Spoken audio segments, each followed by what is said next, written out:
சுவிசேஷத்தை அறிவிக்கிறவர்களை, இயேசுவை அறிவிக்கிறவர்களை அவர் பாதுகாக்கிற ஒரு தேவன்.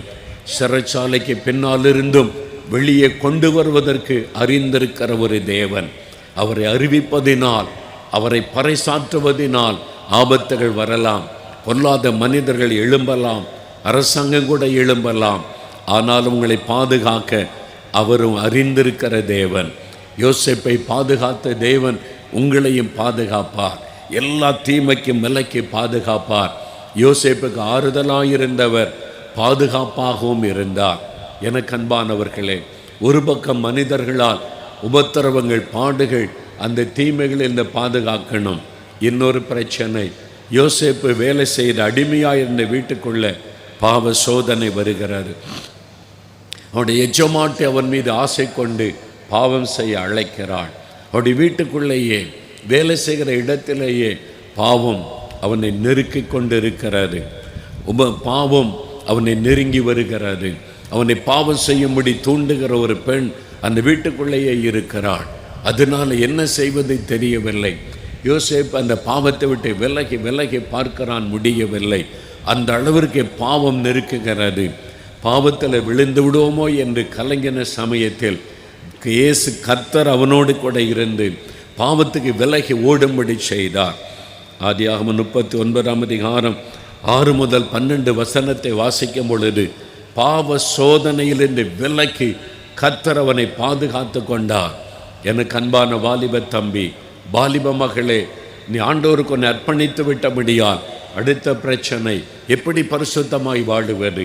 பாவம் எங்கு தூரத்தில் அல்ல. வேதம் சொல்லுகிறது, நம்ம சுற்றி நெருங்கி நிற்கிற பாவம். உங்கள் வீட்டுக்குள்ளே, உங்கள் தெருவில், நீங்கள் படிக்கிற இடத்துல, நீங்கள் வேலை செய்கிற இடத்துல, உங்கள் பள்ளிக்கூடத்தில், உங்களுடைய கல்லூரியில், நீங்கள் பார்க்கிற எல்லைகளில், உங்கள் கையில் வச்சிருக்கிற செல்ஃபோன் வழியாக பாவம் உங்களை நெருக்கி கொண்டு இருக்கிறது. எங்கே விழத்தள்ளலாம், எங்கே பாவத்தில் உங்களை அகப்படுத்தலாம் என்று சாத்தான் கண்ணிகளை வைத்து கொண்டிருக்கிறான்.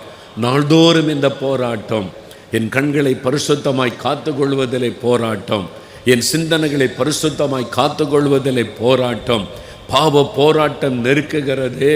இந்த வாலிப வயதில் பரிசுத்தமாய் வாழ முடியுமா என்ற ஒரு கேள்வி. யோசேப்பை காத்து கொண்ட தேவன் உங்களை காத்து கொள்ளுவார். யோசேப்பை காத்து கொண்ட தேவன் உங்களையும் பாதுகாக்க அறிந்திருக்கிற தேவன். சோதனைகளை சாத்தான் கொண்டு வரலாம், பாவ கண்ணிகளை சாத்தான் வைக்கலாம், ஆனால் தேவனோ உங்களை பாதுகாக்க அறிந்திருக்கிறார். யோசேப்பை தப்புவித்தார், யோசேப்பை பாதுகாத்தார். பிரியமானவர்களே, நான் ஊழியத்தை ஒப்பு கொடுத்த ஆரம்ப நாட்கள், அந்த வாலிப வயதில் ஒப்பு கொடுத்த ஊழியத்தை ஆரம்பித்த நாட்களில் நான் போய் பிரசங்கம் பண்ணுகிற எல்லா இடத்திலையுமே சிலர் என்னோடு பேசுவார்கள். சிலர் நான் ஆசீர்வதிக்கப்பட்டேன், இந்த செய்தி எனக்கு ஆசீர்வாதமாக இருந்தது என்று சொல்லுவாங்க. யாராவது ஒருவராவது வாலிப வயசில் நல்ல ஊழியம் செய்கிறீங்க, நல்லது தான், கடைசி வரை நிலைச்சிருக்கணுமே அப்படின்னு ஒரு வார்த்தை சொல்லிட்டு போவாங்க.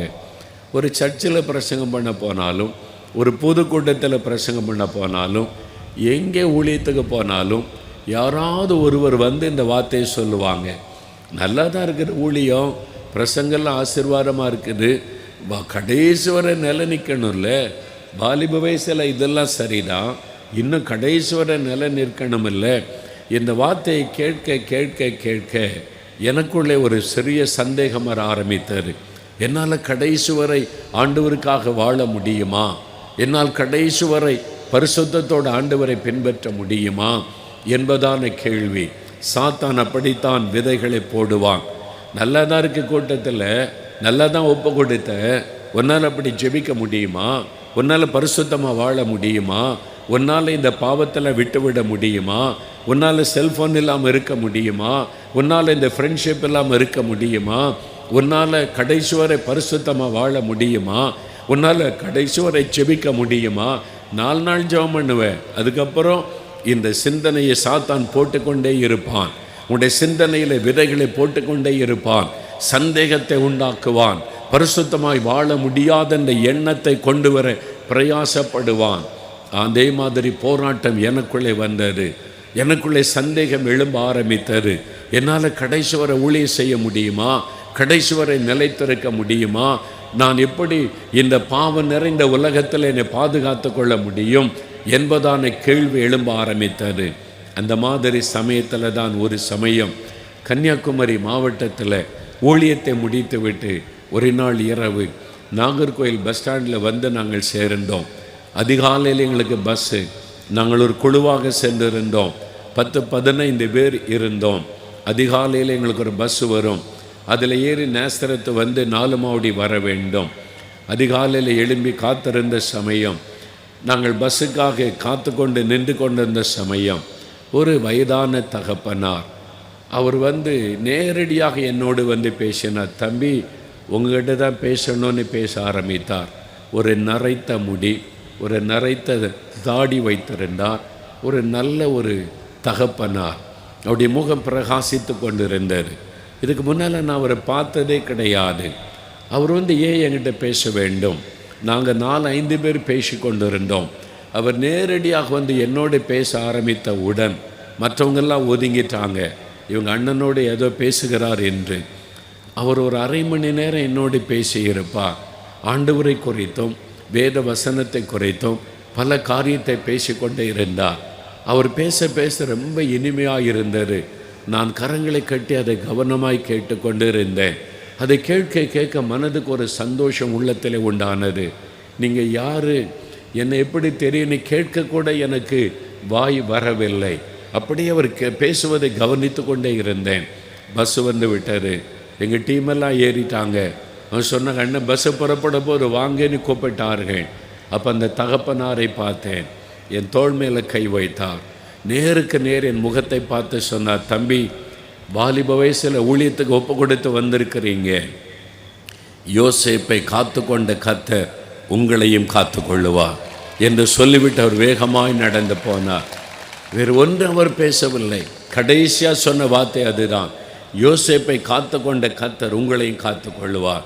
சொல்லிவிட்டு நடந்து போனார். நான் பஸ்ஸில் ஏறி உட்கார்ந்த உடனே அந்த வார்த்தை தொனித்து கொண்டே இருந்தது. யோசேப்பை காத்து கொண்ட கர்த்தர் உன்னையும் காத்து கொள்ளுவார். யோசேப்பை காத்து கொண்ட கர்த்தர் உன்னையும் காத்து கொள்ளுவார். அதுவரைக்கும் நான் நினைத்தேன், யோசேப்பு பாவத்துக்கு விலகி ஓடினதுனால தான் கர்த்தர் யோசேப்போடு கூட இருந்தார். அப்படித்தான் நான் எண்ணிக்கொண்டிருந்தேன். நான் திரும்பவும் வேதத்தை திறந்து அந்த ஆதியாகமம் 39ஆம் அதிகாரத்தை வாசித்த போது 6ஆம் வசனத்திலிருந்து 12ஆம் வசனத்தில் தான் யோசேப்புக்கு வந்த சோதனை, அவன் விலகி ஓடின சம்பவம் எழுதப்பட்டிருக்கிறது. ஆனால் 2-3 வசனம் சொல்லுகிறது, கர்த்தர் யோசேப்போடு கூட இருந்தார். கர்த்தர் யோசேப்போடு கூட இருந்தார். ஆவியானவர் என்னோடு பேசினார், என் மகனே, நான் யோசேப்போடு இருந்து அவனை பாவத்தில் சிக்கிக்கொள்ளாதபடி பாதுகாத்த தேவன் உன்னையும் காத்து கொள்ளுவேன். உன்னையும் நான் காத்து கொள்ளுவேன். நான் உன்னோடு இருக்கிற தேவன், உன்னை பாதுகாக்க அறிந்திருக்கிற தேவன். பயப்படாதே, ஊழியத்திலே முன்னேறி செல் என்பதாய் இத்தனை வருட காலம் ஊழிய பாதையில் எத்தனையோ சோதனைகள், எத்தனையோ கண்ணிகள், எத்தனையோ சாத்தானுடைய போராட்டங்கள். தேவனோ யோசேப்பை காத்து கொண்டதை போல இம்மட்டும் காத்து நடத்தின தேவன் உன்னை காத்து கொள்ளுவார் மகளே, உன்னை காத்து கொள்ளுவார் மகனே. பயப்படாதே, அவருடைய கரத்தை பிடித்து கொண்டு நடக்க பயப்படாதே, அவருடைய அழைப்பிற்கு ஒப்பு கொடுக்க பயப்படாதே, அவருடைய ஊழியத்தை நிறைவேற்ற அவரை பின்பற்றி வர பயப்படாதே. உலகத்தில் எத்தனை பெரிய சோதனைகள் வரட்டும், எத்தனை பெரிய சாத்தானுடைய கண்ணிகள் வரட்டும், எத்தனை பெரிய பாவ போராட்டங்கள் வரட்டும், உன்னை பாதுகாக்க அவர் வல்லமையுள்ள தேவனாயிருக்கிறார். யோசேப்போடு கூட இருந்து பாதுகாத்த தேவன் உன்னையும் அவர் பாதுகாத்து கொள்வார் என்பதை நீ அறிந்து கொள்.